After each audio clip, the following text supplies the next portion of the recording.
জয়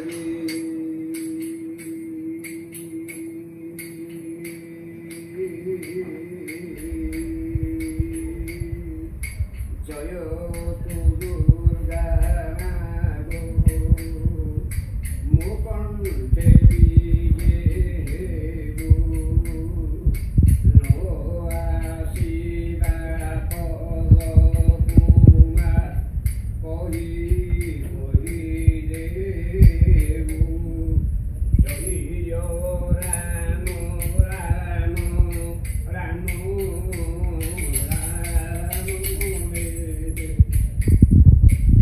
নবীন সুন্দর ঘন শ্যাম হে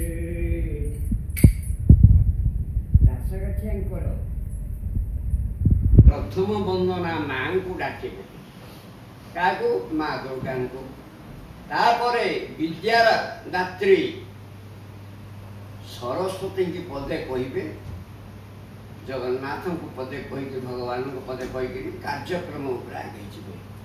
ଏଣୁ ମୁଁ ଟିକେ ଝଲସ ଦେଉଛି ଆପଣଙ୍କୁ ସରସ୍ୱତୀଙ୍କ ଉପରେ ଦାସକାଠିଆ ମାନେ କେମିତି ପରିବେଷଣ କରନ୍ତି। ଗଳାରେ ଗଜମତି ମା ମୁକୁ ତାର ହାର ମା ମୁକୁ ତାର ହାର ଦିଅ ମା ଗୋ ସରସ୍ୱତୀ ବିଦ୍ୟାର ଭଣ୍ଡାର ଗାୟକ ଚିନ୍ତିଲେ ମା ସୁସ୍ୱରେ ଦେବୁ ଗଳା ସୁସ୍ୱରେ ଦେବୁ ଗଳା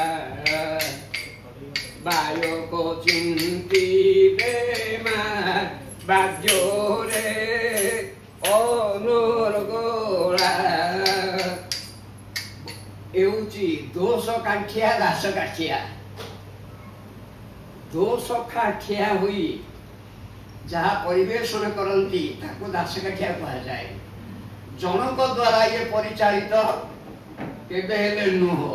କାହିଁକି ନା ଗୀତର ମନ୍ଦର ମଧ୍ୟମ ତାରକ ରହିଛି। ଏ ଯୋଉ ମନ୍ଦର ମଧ୍ୟମ ପର୍ଯ୍ୟନ୍ତ ଗାୟକ ଯାଇପାରେ, ତାରକଟା ରହିଲା ପାଳିଆ ହାତରେ, ତାର ସହଯୋଗୀ ହାତରେ।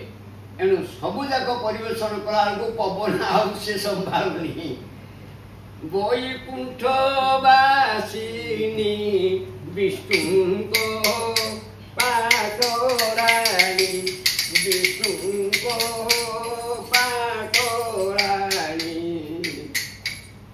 ଅବ୍ୟକତ ପୁରାଣ କହିବୁ ଗୋସାମୁଣି।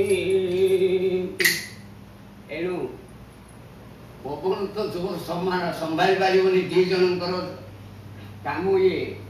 ଏଣୁ ମୁଁ ପ୍ରଥମରୁ କହିଛି ଦୋଷ କାଠିଆ ଦାସ କାଠିଆ। ଦୋଷ କାଠିଆ ହୋଇ ଯାହା ପରିବେଷଣ କରନ୍ତି ଆର ଅଧକୁ ତାର ଅଧେ, କାହାକୁ କିଛି ଅସୁବିଧା ନୁହଁ। ଏଣୁ ତ ଜଣଙ୍କ ଦ୍ୱାରା ଇଏ ବିଶେଷ ଭାବରେ ପରିଚାଳିତ ନୁହଁ। ଏଇଭଳିଆ ଏ ଯୋଉ ଆମର ଗଞ୍ଜାମର ଲୋକକଳା ଲୋକ ସଂସ୍କୃତି ଦାସକାଠିଆ ବର୍ତ୍ତମାନ ଲୋପ ହୋଇଯାଉଛି। ଏଣୁ ମୁଁ ଆଗରୁ କହିଛି ମଧ୍ୟ ବିଶ୍ୱବିଦ୍ୟାଳୟ କର୍ତ୍ତୃପକ୍ଷଙ୍କୁ ଅନୁରୋଧ କରୁଛି ସେ ଆ ବିଷୟରେ ଟିକେ ଧ୍ୟାନ ଦେଇ ଏ କର୍ତ୍ତୃପକ୍ଷ ମାସରେ କିଛି 2 ଦିନ କି 3 ଦିନ ଦାସକାଠିଆ ଉପରେ ଆଲୋଚନା କରିବା ପାଇଁ ମୋର ବିଶେଷ ଭାବରେ ଅନୁରୋଧ। ଜୟ ଜୟ।